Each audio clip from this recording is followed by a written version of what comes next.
meeting to order for this evening and would ask you or invite you to stand for the Pledge of Allegiance. I pledge allegiance to the flag of the United States of America and to the republic for which it stands, one nation, under God, indivisible, with liberty and justice for all. Thank you very much. Please be seated, and we will now turn our attention to public input. Do we have any signed up for public input? Thank you. Item number 4, do we have any amendments to tonight's agenda? No, ma'am. Thank you. Turn our attention to item number 5, Mayor's Report. First of all, a good discussion on our electric needs, and I know that we'll have Ron here in the future to talk about this and other items. So, and those of you who have additional questions, direct them to Tanner, and he can get answers. So, very timely topic. Speaking of which, the windstorm, thank you to our city crew, all of our crews for the great job.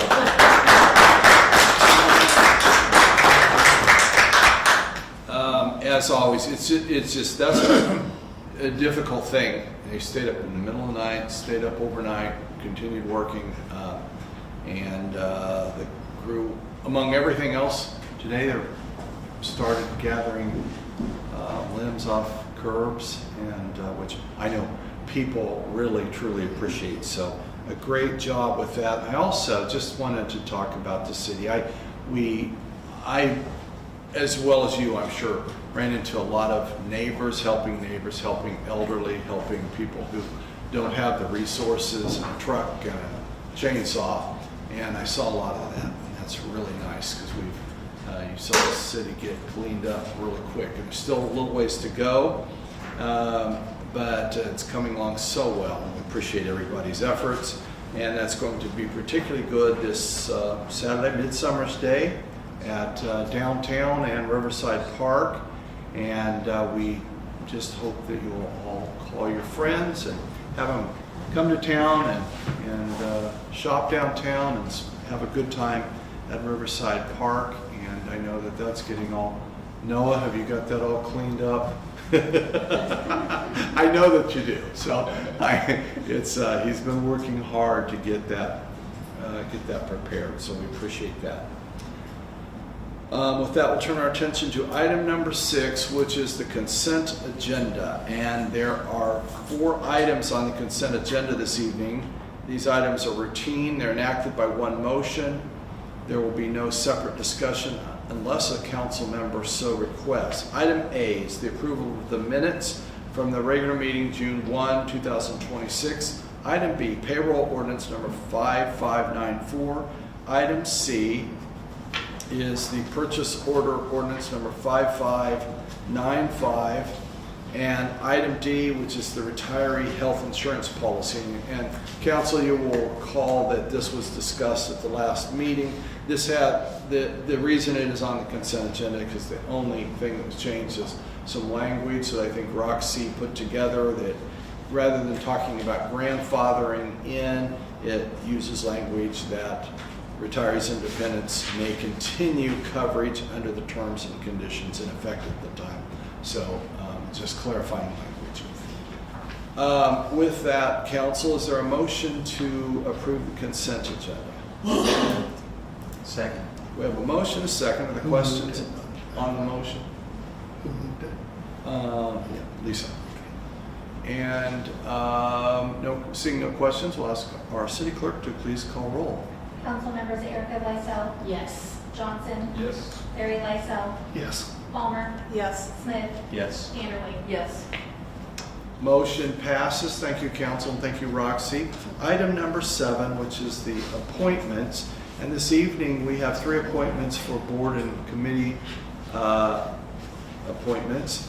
And the 3 that we have for the Design and Review Board, Justin Boardman; Library Board, Erica Kruckenberg; Recreation Advisory Board, Leslie Hecker.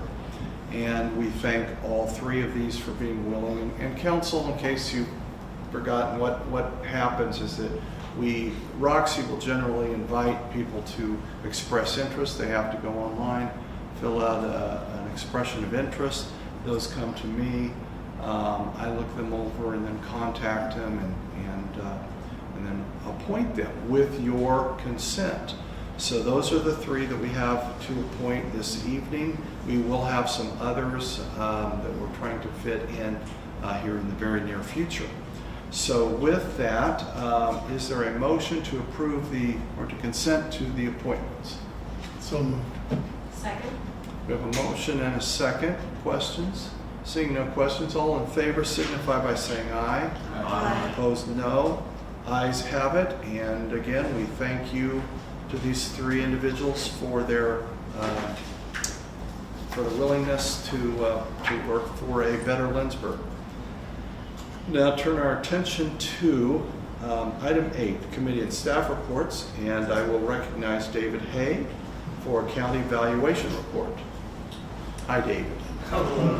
Good evening, Mayor. Good evening, Council. So we did receive information from the county clerk today with valuations, and so just to give you an update, the final valuations as of November 1st, 2025 was $33,825,488. We saw an increase to $35,119,152. So an increase of $1,293,664. Gosh, I cannot talk today for whatever reason. So other than that, we will be providing some information at the study session on the 6th with the budget and revenue neutral. We'll have that figured out at that point, the rate and everything else. But overall, great news and timely information, so appreciate it. Any questions? Questions for David? Is this the piece that we were missing, that was delayed last year? What? There was, The so value, I it was can't provided, remember. but then it changed. There was an issue with the software. So the valuation is just estimated. We don't get our final valuations till November 1st, so the estimated valuation amount of the $35,119,152 is just an estimate because there can still be going in and do contingent Appeals or whatever. appeals. Yeah. Yep. Further questions for David? Seeing no questions, thank you, David. Thank you. Next, we'll turn our attention to item B, which is a staff report from Denny Walker. Recognize Denny, who's going to speak to us regarding the water main break at Lincoln Street. Good evening, Mayor. Good evening, Council. It actually wasn't a main break. It's a 2-inch service line that feeds the public restroom behind City Hall. But a 2-inch line is a pretty good sized line. So it was first noticed, I think, the 5th or 6th, whenever it was. And it was a very small leak, wasn't bubbling up much. But by Sunday, it was getting to the point we had to shut it off, shut the water off to the restroom and close the restroom down. Monday we did emergency locates and fixed it. This was a line that would have been put in by a contractor, and the way they routed it and the material they used were not proper material. So the way the crew fixed it, I believe we're going to be in a lot better shape now. I'm not saying it won't happen again, but I think we're going to be okay now with it. We also had some brick repair to do, so there was an area in the street there that had sunk a little bit, and we believe that's partially because of the leak. So the street department, they fixed that area too. There is an area along the sanitary sewer that runs east and west that has kind of dipped for a couple blocks actually, and we're just thinking, when they put that line in, they did not compact well. So we'll have some brick repair to do in the future, try and get it packed back in a little bit better. But you'll see areas, there's like an area in front of the post office too that's kind of dipped a little bit. And the street department is aware of that and we'll address that. So Thank you. Any questions for Danny? I have a couple. One, so how was this detected? It started bubbling up. You could literally see. Yeah, and it was by Sunday. It was, we thought we'd be okay, leave the restroom open over Sunday and work on it Monday, but by Sunday morning, it had gotten worse. So we had no choice but to shut it off. Okay, so my second question is, you mentioned that you felt like the contractor, that the materials they used weren't right. So what procedures do we have in place to make sure that contractors use the right technique? It needs to be inspected better. This also could have had something to do with when the sunstrom was built, because the public restroom was here before. When they had that all dug out doing the sunstrom building, the guy said when they first dug it out, there was like some blocks on top of the line, which could have settled and caused it to. So I don't know if it was like that when the contractors did the work to the restroom, or if it possibly happened with the sunstrom, with the construction of it. It's just, I don't have that answer. Danny, does the 2-inch line service anything other than the public restroom? It does not. That's a lot of line. Yeah, and actually, the good thing about it is it is in conduit, but we don't know how far that conduit goes. We don't know if it's just from basically that side of the street to the other side of the street, or if it goes clear to the restroom. We have made a decision, if this happens again, we're gonna try and, we'll have to tear out sidewalk and part of the parking back here to find out how far that conduit goes. That way we could just slide a new line in if we had to. I mean, hopefully it goes all the way to the restroom, but we don't know until we dig everything up. There's no way to tell. So it's just kind of one of those situations. The line should last a long time. With ground settling and the blocks on top of it, that did not what matters. So, but the nice thing about it is we can isolate it if we have to. There's a valve there, we can shut it off until we can fix it. But we try to keep the restrooms open if we can, so. Mayor, I would also add that while we were putting this agenda together early in the week, this was before the windstorm came through, and so that was a very extensive project that involved closing part of the street, so I felt like it was appropriate to provide that update to council to share the work that had gone on, and then also, looking back on it, highlighting the hard work of Public Works to put the street back together while dealing with storm cleanup and everything else. So it was a very busy week last week, not just in terms of the storm. So wanted to thank Denny as well for his hard work on that. It was. Thank you, Tanner, for that. Tanner and Roxy and I met with the county emergency management on Tuesday morning, and then we came out. Tanner and I were walking across the street, and they're in there working on that too. And it's like, this is something else. So really, really terrific week. And if there's any questions about the storm, if you guys have any questions on that, I can see if I can answer those for you. Your response was incredible. I mean, I thought it was as good as it could get. Yeah, look at the guys, everybody came in, all Public Works came in. Tanner was with us till 5 in the morning. He was out all night too. We were out with spotlights and fielding a lot of calls and Roxy's Facebook posts were good. Roxy, Roxy was Those were things that didn't updating happen. everything, so, yeah. Good response by everybody. So we had the guys had the streets open back up in no time. So, that's really important for the emergency services and the electric guys so they can get around. So, but there was no complaining. Everybody come in and they just went to work. Even though it was the middle of the night, we come in around 10 o'clock and some of them were still out there the next evening. So it was definitely a long day.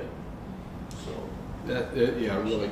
it worked straight through. And I know everybody appreciates all you guys. I was also going to I wanted to mention that I don't know what all we did, but what our city did, but to be good neighbors, we invited Marquette, which had more significant problems with their power. And I know that we opened up a cooling off station and contacted them in other ways, which I think is appropriate, what we should do. And thankfully they got up and running before too much better than the first estimate. Yes. I've never seen the boneyard so busy. Yeah, we're on later in the agenda. We got a traffic signal putting up.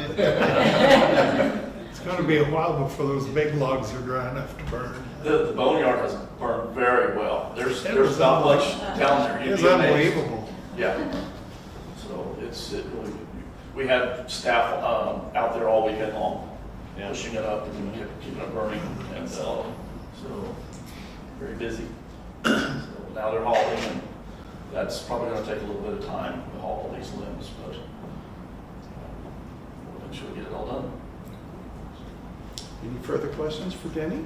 You guys doing that by hand or using a grapple? They're usually grapple on a skid steer. Yeah. We also have a grapple for the loader, but that can damage curb and gutter and guards, so we try not to do that. We try to use the grapple on the skid steer. So, but it seems to work all right. It's just time consuming. They're making their trips to the boneyard, and it's congested. So, we had talked about shutting down the boneyard road during this, but we can't. We're going to let everybody haul. So it's just going to take a little more time. If that was 2 lane, that'd be great. But even if it was 2 lanes, some of the loads are wide enough, you couldn't fit past them anyway. So Thank you. Thank you. Thank you, Denny. Thank you, Denny.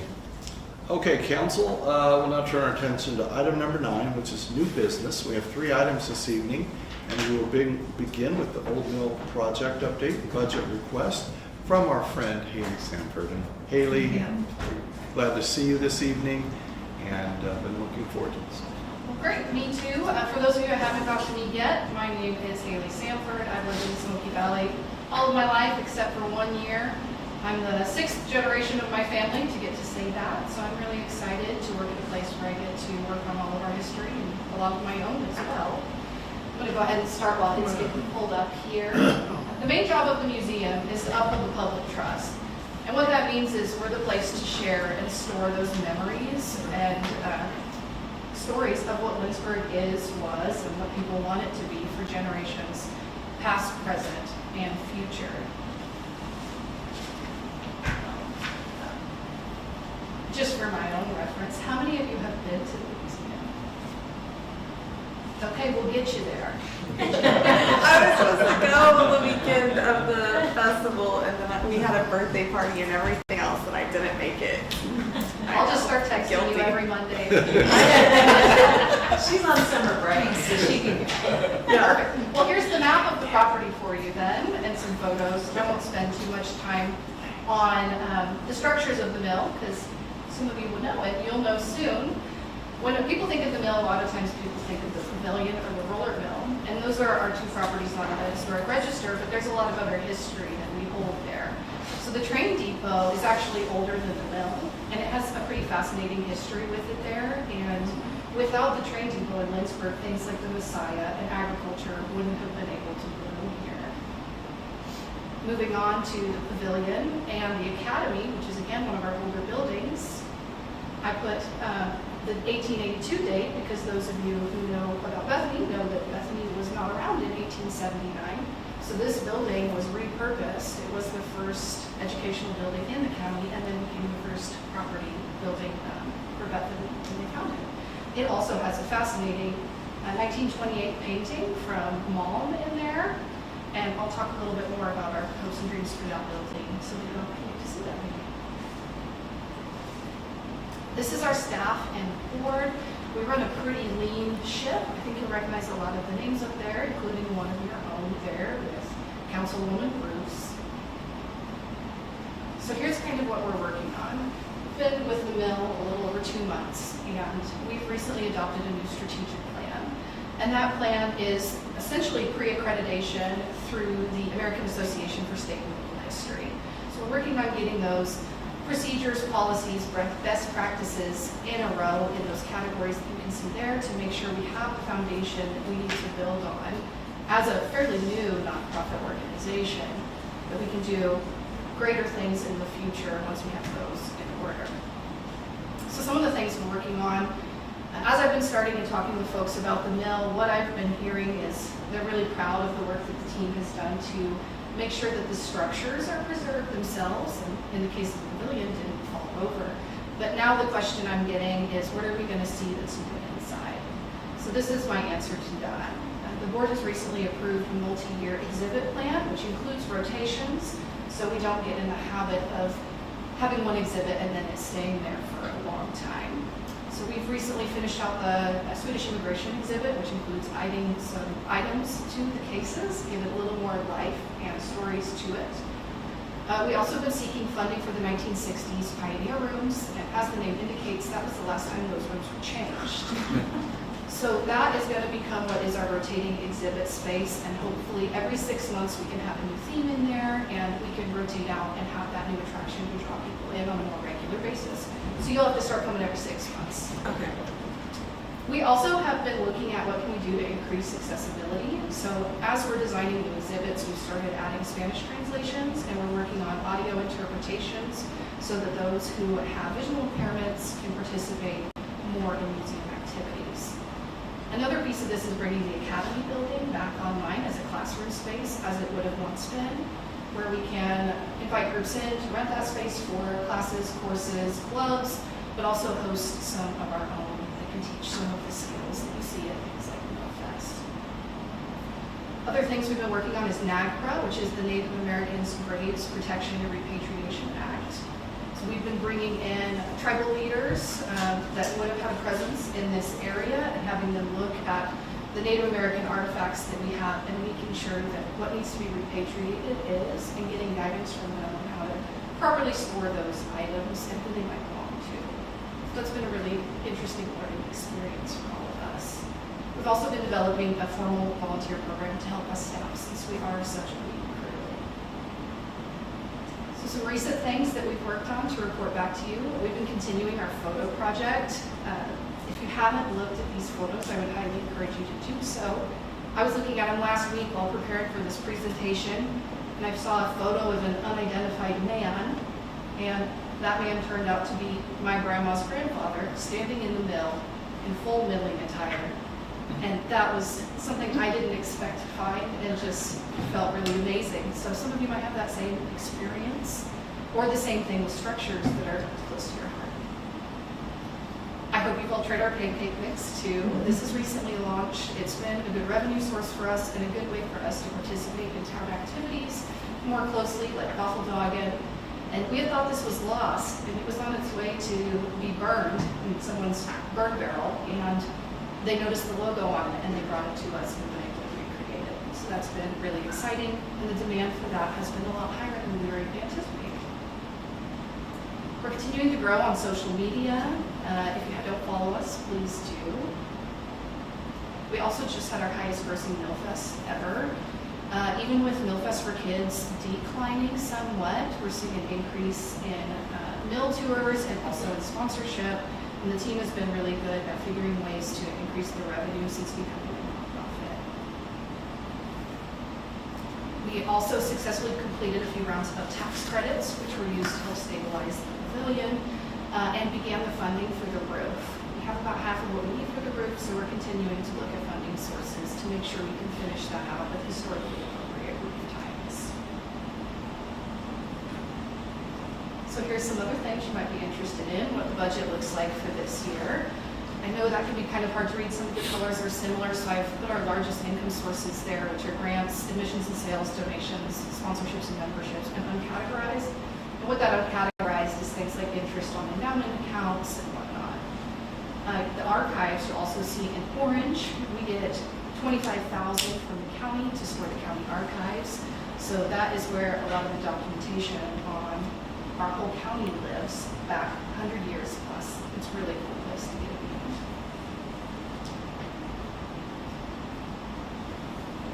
So here's our expenses. We run for just over $300,000, and most of that being in payroll and professional services like IT, accounting, and whatnot. As you'd imagine, with a 15-acre property, there's also a lot of maintenance that's factored into that. Lots of grounds, building expense, insurance on a property of that size. More charts. Annual fundraising.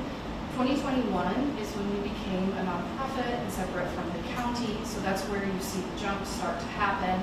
The decline is the tax credit opportunity and just depended on when those checks fell in, so that's why it looks like a decline there. You also see the county funding. That has been continuing to dwindle, and we right now just received $25,000 for that archives. This is what our membership looks like. We're hoping to increase again for 2026. I just sent out 71 We Want You Back members to past members to encourage them for museum membership and share the story of some of the things that we've been working on. Annual visitor chart here as well. I'm sure you would expect that drop in 2020. So here's the request for today for your consideration. Last year we asked for $50,000 and received $30,000, and that was split between utility credits and operating support. And this year, what I'm hoping you'll consider is a total request of $40,000 split between utility credit, operating support, and then that extra $10,000 over last year is to help us with a pretty significant structural issue on the riverbank. The retaining wall at the mill was built in 1918. I should have measured how tall it is, but it's pretty substantial, and it is beginning to fail. You could put your hand, as you can see, in cracks through there, and there's various tuck pointing throughout that needs to happen. What's been going on is the parking lot is graded in a way that water pools right by that crack. So when it rains a lot, the ground becomes so heavy and it's pushing the wall out. So total repair for the French drains, the tuck pointing, the filling in of these big holes is going to be $25,000. And we have the majority of that, but we'd like to ask for your help in finishing that project. It has gotten to a point where when it rains, I'm a little nervous what I'm going to show up to in the morning. And I'm concerned what that would do to the river and that whole side of town should that parking lot fall. So with that, I know that was really fast. I'll take any questions if you have any. Thank you. Any other questions for Haley? Council.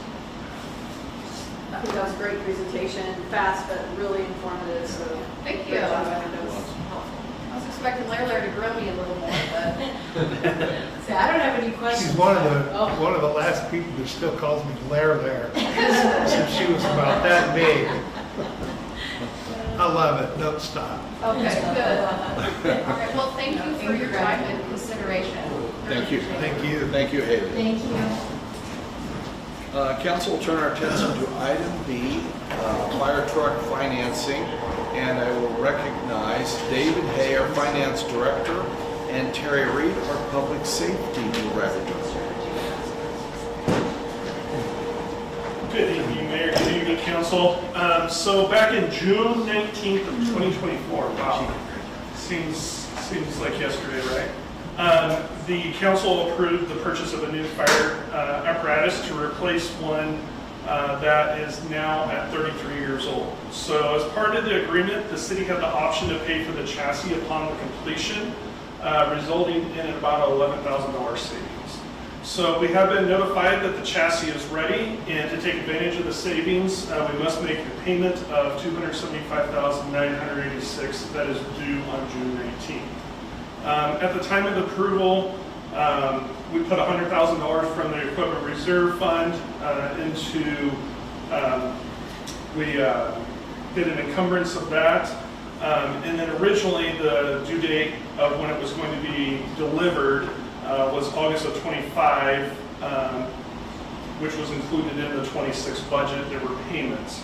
However, due to the timeline, it has shifted to October 26, meaning that there will be no lease payments in 26. So we have that money available. So there was $68,800 available for that. There are three options that we have. The first is to defer the chassis payment. We can make the payment for everything once the fire truck is delivered. So we could do full financing at that point, minus the $168,800 that we already have identified. This would result in the loss of that $11,000 savings. We could do short-term financing, so we could use the money that we have allocated already, and then also financed the $107,186 First Bank for approximately 4 months until final delivery. It would incur a cost of around $2,000 in interest, and then it would be rolled into the total financing, increasing the cost even further.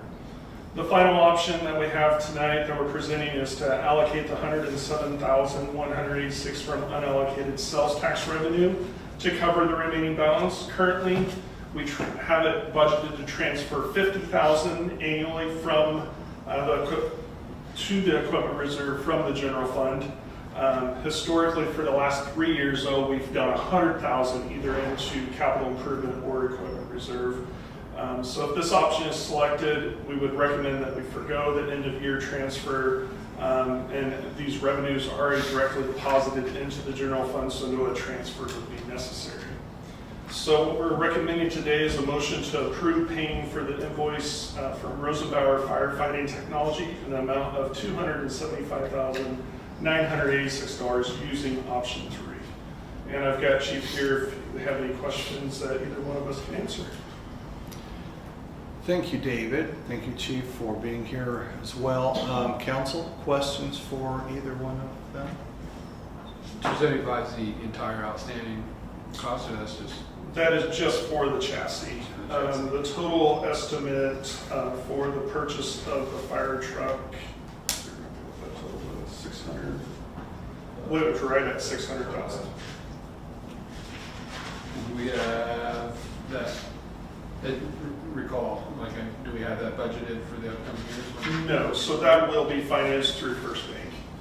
We went out for an RFP at that time for financing, and so that's what the 68,800 is what we have budgeted every year for the payment of that.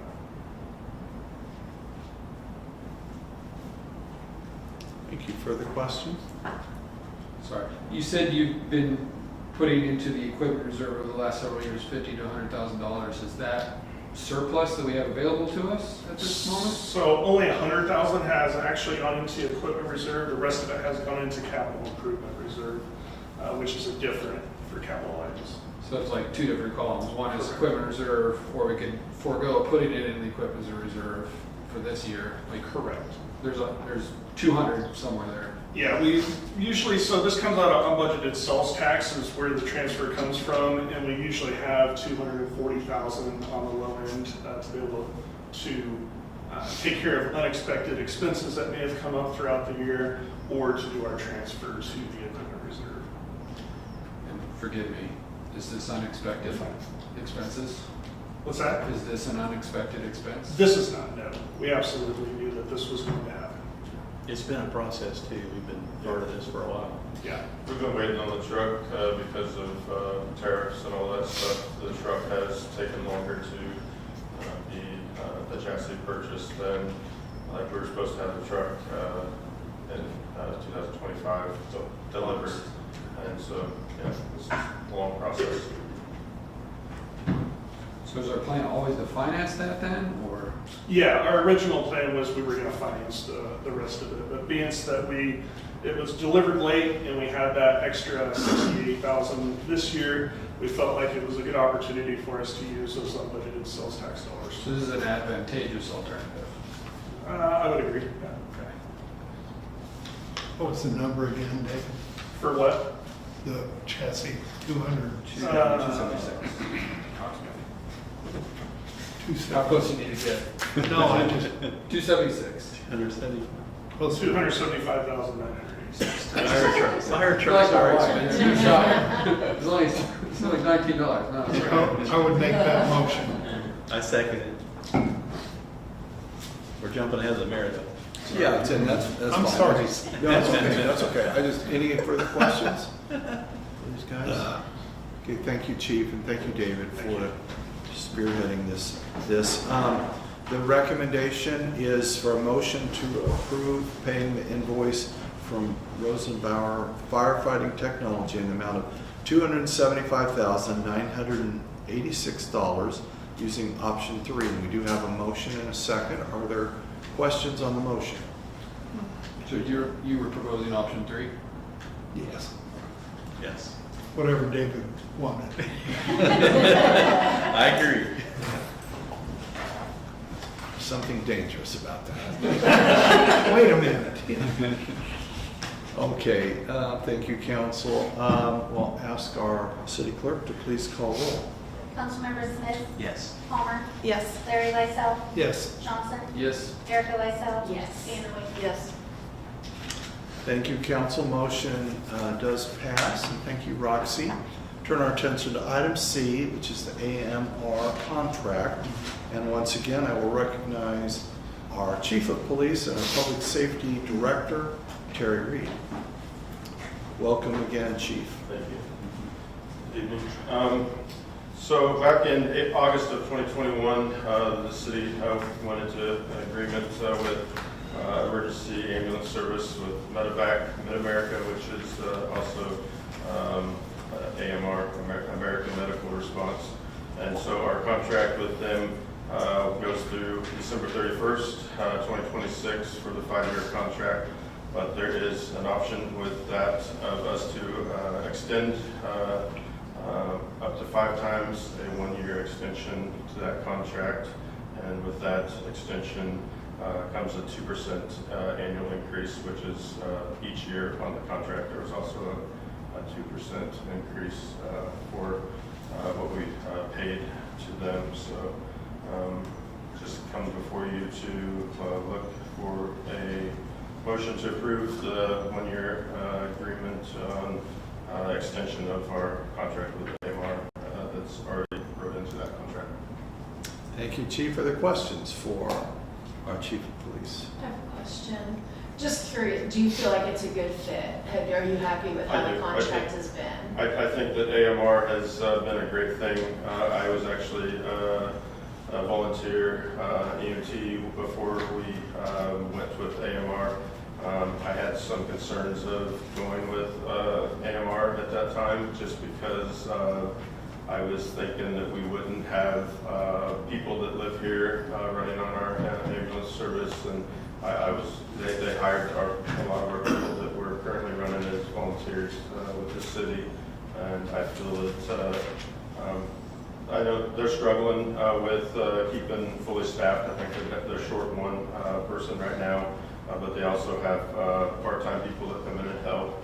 But in 2021, when they went to this agreement, we had times of the day where we didn't have coverage because we relied only on volunteers, and we didn't pay very well for the volunteers that were running, and so it's one of those things that because of that we had some great people that stepped up to volunteer, but it just wasn't enough to keep us covered 24/7. And so I think that this has been a great replacement for our volunteer service. Ken? Mayor, I would add, the reason why this contract is being brought to you for a 2027 extension in June is the way the contract is written. If we were to explore other options, we would need to notify AMR that we were not extending the contract by July of the prior year. So that's why we're seeing this so early in the year. We just wanted to give the council the chance to have the conversation, if necessary, to explore other options. But I would support what Chief said. I think it's been a good partnership, and there's a lot of areas that we're looking to continue to work with them on and continue to improve the service. Thank you, Tanner. Just one clarifying question. Did I hear you say that the contract itself was already built to just automatically increase by 2%? So it's been increasing by 2% every year, every 5 years. So this Yeah, is there's just one more. an increase every year, and then the extensions also have an increase. Okay, And so just basically you're perpetuating the status quo on a year by year basis. Yeah. So each year we would move forward. It's basically like we just extended the contract as it was written. Right. This is the first of 5, and we can only do it 5 times. Yeah. So at some point, we'd have to, Renegotiate the whole thing. and we would prefer to do 1-year increments at this point. Instead of rewriting the contract, absolutely. Yeah. Yeah. Because as Chief said, this way, we're capped at that 2% increase every year. If we were to rewrite it, they could, come back and come up with a different price, so, yeah, we're good. I don't feel that it would be cheaper for us to rewrite the contract. Good. Any further questions? Seeing no questions, thank you, Chief. You're welcome. Council, the recommendation is for a motion to approve a one-year extension of the Emergency Ambulance Services Agreement with AMR for the 2027 calendar year as allowed under Section 4.2 of the contract. This is for $496,834.86 to be paid in 4 quarterly payments of $124,208.72. Is there a motion? So moved. Second. We have a motion, a second. Are there questions on the motion? Seeing no questions, we'll ask our city clerk to please call roll. Councilmembers Johnson, Yes. Larry Lysell, Yes. Palmer, Yes. Smith, Yes. Vanderway, Yes. Erica Lysell. Yes. Motion passes. Thank you, council. Thank you, Roxy. We are now to executive session. I don't believe we have a need for executive session this evening. Item 11, other business. Seeing no further business to come before us, I would like to thank Haley for being here this evening, and thank David and the chief. And who else spoke? Really, all of you. David, even David, Noah, and Denny, thank you for your contributions. With that, I would entertain a motion to adjourn. So moved. Second. We have a motion second. All in favor signify by saying aye. Aye. Opposed, no.